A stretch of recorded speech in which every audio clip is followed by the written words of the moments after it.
नमस्कार दोस्तों, आज हम लोग ये डिस्कस करना चाह रहे हैं कि पीरियोडिक टेस्ट जो होते हैं इंस्टीट्यूट के अंदर, कोचिंग के अंदर, जेईई एग्जाम की तैयारी करते समय उसमें कैसे हम लोग को परफॉर्म करने के लिए क्या उपाय करना चाहिए। आज हमारे साथ डीवी सिंह सर हैं जो आईआईटी फिजिक्स क्लासेस लेते हैं, कोटा में बहुत ही सीनियर फैकल्टी हैं। मैं वीके सर हूँ, आईआईटी मैथमेटिक्स की क्लासेस लेता हूँ मैं।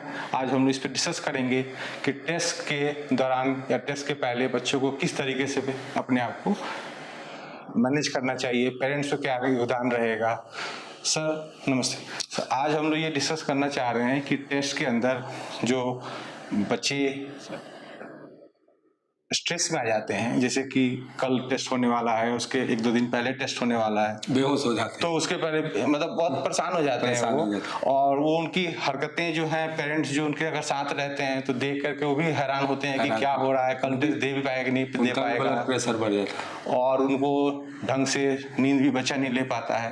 तो ये पूरी साइकोलॉजी के बारे में थोड़ा हमें बताएं कि किस तरीके से बच्चे को मैनेज करना चाहिए। बेसिकली सर इसमें क्या है कि ये पीरियोडिक टेस्ट चाहे रिव्यू टेस्ट जो हो रहा है कोचिंग में या इंडिविजुअल में, इस पर स्ट्रेस में बच्चा कैसे आता है, तो उसका 3 फैक्टर है। 1 फैक्टर क्या है कि भाई उसका पढ़ने का पैटर्न जो है ना या तो गलत है। क्यों पैटर्न गलत मानते हैं कि मान लीजिए कि वो आपने क्वेश्चन दिया, जैसे एवरेज अपन 30 क्वेश्चन देते हैं ना, तो 30 क्वेश्चन जब लेकर के वो बैठता है तो सिलसिलेवार ढंग से बनाता है 1-1, और वह एक सवाल बनाया उससे 3 बार क्वेश्चन का आंसर देखता है। इसी के दौरान मतलब क्वेश्चन एक सॉल्व किया तुरंत आंसर देख रहा है? नहीं, सोल्व करने के दरमियान भी 2 बार उसको आंसर देख लेता है कि मैं राइट डायरेक्शन में जा रहा हूँ कि रॉन्ग में जा रहा हूँ। वो उससे एक तो टाइम खराब होता है उसका, और दूसरा क्या है कि उसको कॉन्फिडेंस नहीं आता है कि हम कर क्या रहे हैं।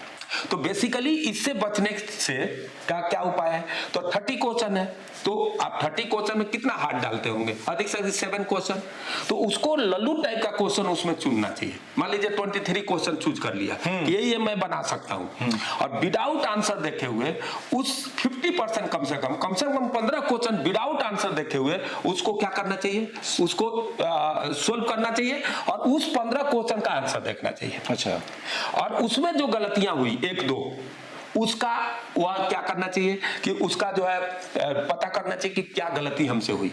देन आफ्टर दैट जो सवाल बना है अनलिमिटेड टाइम में, मतलब जो सेकंड राउंड आप एग्जाम ले रहे हैं उसके अंदर, हाँ, उसमें खूब सारा टाइम दे करके उसको सोल्व करना। कारण क्या कि लर्निंग प्रोसेस ये नहीं है जो 15 क्वेश्चन बन गए, ये तो पेपर में बन जाएंगे। ये पता हो गया कि हम 15 क्वेश्चन लल्लू टाइप चुनना सीख लिए और पेपर में मैं बना दूंगा, और ये जो 15 क्वेश्चन है ये आपका क्या है, डेवलपमेंट के लिए जरूरी है, आपका जो है फंडामेंटल ठीक कर देगा। ठीक कर देगा। और इसमें कुछ भी आप करो, टाइम कितना भी दो, उस पर पेरेंट्स क्या करता है, दबाव डालता है कि तुमने बहुत ज्यादा टाइम लगा दिया, तो लर्निंग प्रोसेस स्टॉप हो जाएगा अगर वो टाइम नहीं देगा एक्स्ट्रा। तो और ये मैंने देखा है कि जो बच्चे बहुत बार आंसर देख करके क्वेश्चन सॉल्व करते हैं, वो आपने देखा होगा एक खास टाइप ऑफ क्वेश्चन जेईई में आता है, न्यूमेरिकल आंसर टाइप, वो तो पूरा ही ब्लैंक छोड़ देते हैं क्योंकि उसमें कोई गाइडेंस नहीं रहती है। गाइडेंस नहीं, तो उन क्वेश्चन को अटेम्प्ट करने में तो बच्चों को काफी दिक्कत होगी जो आंसर के साथ सॉल्व कर रहे हैं। तो आपने बहुत अच्छा बात बताई। ये मैं बता रहा हूँ, जो सिलेक्ट होता है बच्चा उसको आप बोलिएगा कि यार तुम इसका आंसर देखा था, तो सर मैंने नहीं देखा, और बहुत सा सॉल्यूशन अगर कहिएगा इसका सॉल्यूशन देख तो वो अच्छा नहीं लगता। वो आपको चाहता है कि खुद बोले, थोड़ा हिंट कर दीजिए, मैं सर खुद अटेम्प्ट करना, ये कहता है, वो सिलेक्ट तो जरूर होता है। दूसरा कारण क्या है, दूसरा कि बच्चा क्या करता है कि उसका दोस्त है और वो पढ़ता नहीं है, उसको नंबर ज्यादा आ गया, तो टुक्का पता करता है कि बिना पढ़े एग्जाम दिया, टुक्का मारा, नंबर ज्यादा आ गया,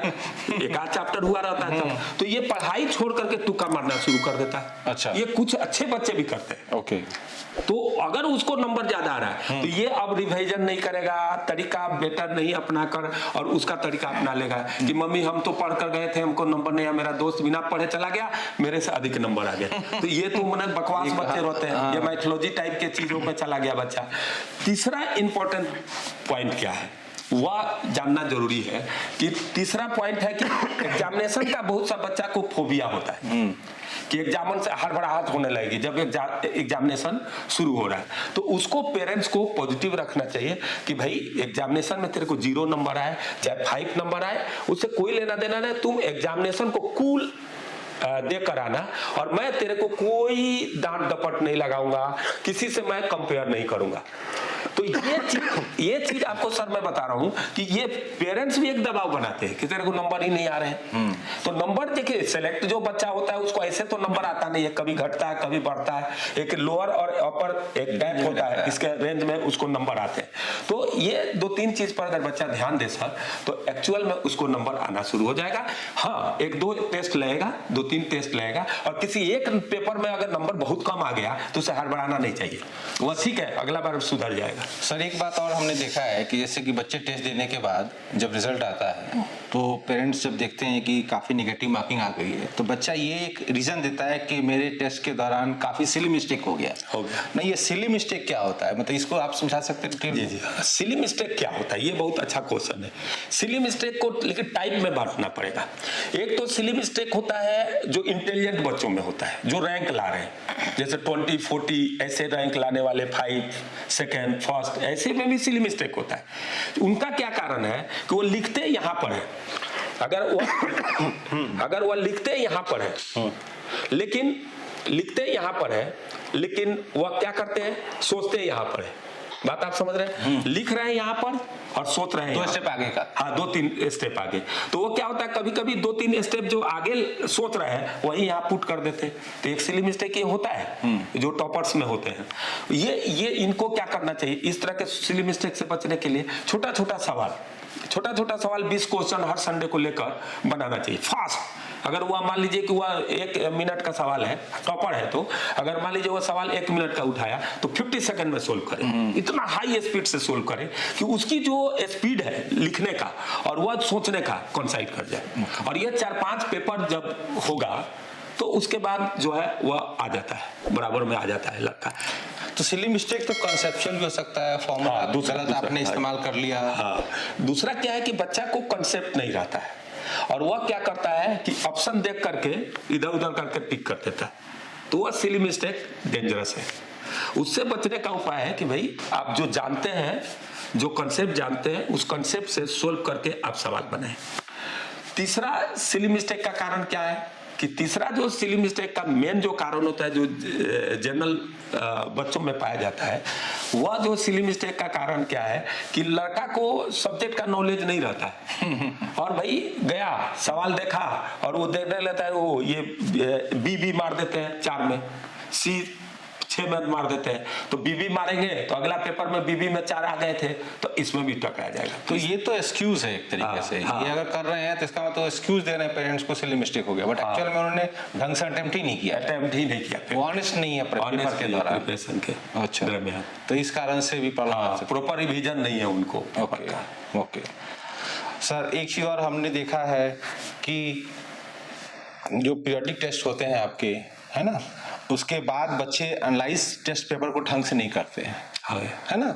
तो जितना टेस्ट में टाइम लगता है और जो एनालिसिस का टाइम लगता है, मतलब क्या ऐसे थोड़ी नहीं होता है कि कोई पेपर दिया तुरंत 10 मिनट देख लिया कि हाँ ये गलतियां हो गई, ये एनालिसिस होता है? नहीं, थोड़ा आप डिटेल बताएं। नहीं, जैसे कोई भी पेपर जो बच्चा सिलेक्ट होता है, एक्चुअल में जो पेपर देता है, अगर वो पेपर 3 आवर्स का है तो मैं आपको ताजुब होगा सर कि बच्चा से रियल जब एनालिसिस करता है तो उसको 3 आवर्स से ज्यादा समय लगता है, 5 आवर्स 6 आवर्स लग जाता है। कितने तो बच्चे क्या करते हैं, एक दिन फिजिक्स में काम करते हैं, एक दिन फिजिक्स का काम कर लिए, दूसरा दिन केमिस्ट्री मैथ का एनालाइज किए। तो एनालिसिस जब पेपर का चलता है ना, तो उसमें बच्चा जो रियल है वह 3रा नंबर सवाल नहीं बना और 4था नंबर गलत हुआ, तो क्यों हुआ और क्यों नहीं बना, तो उसका कंसेप्ट ढूंढते हैं, उस कंसेप्ट को प्रॉपर रिवाइज करते हैं और अगला पेपर में जज करते हैं कि भाई यह जो कंसेप्ट मैंने रिवाइज किया था इस पेपर में नहीं बना था, उसमें बना कि नहीं, और नहीं बना तो फिर उसको एनालिसिस करते हैं। तो इसमें टाइम टेकिंग होता है और सिलेक्शन के लिए पेपर 1 घंटे का है तो एनालिसिस उससे ज्यादा घंटे का, मिनिमम 1.5 घंटे का हो सकता है, होना ही चाहिए। हाँ, तब जाकर फायदा होगा। नहीं तो वो एनालिसिस से कोई फायदा नहीं कि ऐसे पलट लिए आंसर मिला लिए, और उसी से डेवलपमेंट होता है एक्चुअल में, सेल्फ डेवलपमेंट। और मेरे हिसाब से जैसे कि सर एक काम और बच्चे करते हैं कि शॉर्ट नोट्स बनाते हैं एग्जाम के पहले कि भाई बहुत सारे टॉपिक हो गए हैं, बहुत सारे फॉर्मूले इकट्ठे हो गए हैं, तो थोड़ा बता सकते हैं कि शॉर्ट नोट्स बच्चों को कैसे बनाना चाहिए, कब बनाना चाहिए, मतलब जी। क्लास के दौरान ही बना लें या पूरा सेशन खत्म हो जाए तब एक बार शॉर्ट नोट्स बनाए, कैसे बनाना चाहिए? ये क्वेश्चन बहुत अच्छा है कि शॉर्ट नोट्स को बनाना चाहिए, कब बनाना चाहिए। तो मेरे अनुसार शॉर्ट नोट्स क्या होना चाहिए, एक चैप्टर में 2-3 पेज का होना चाहिए अधिक से अधिक। हाँ, मतलब ऐसा ना हो कि वो भी नोट्स के बराबर का हो नोट्स जाए। के बराबर हो जाए। तो उसमें क्या आना चाहिए, जैसे आप कोई आपने होमवर्क दिया और आज का होमवर्क 30 है, तो 30 क्वेश्चन में कौन फार्मूला था जो ऐसे ही याद रहता है और कौन फार्मूला हमको देखना पड़ा था, उसको तो लिख लेना चाहिए शॉर्ट नोट्स में। दूसरा, कुछ एक ऐसे कॉम्प्लिकेटेड आप कंसेप्ट बताए जो भूल सकता है बच्चा, तो भूल सकता है तो उसको लिख लेना चाहिए बस। मैंने एक 30 क्वेश्चन में जो यूज हो रहा है जो चीज, उसको वहां लिख लेना चाहिए। और वो 30 क्वेश्चन एक 5 लेक्चर का अगर वो चैप्टर है तो अधिक से अधिक वो आधा पेज का होना चाहिए।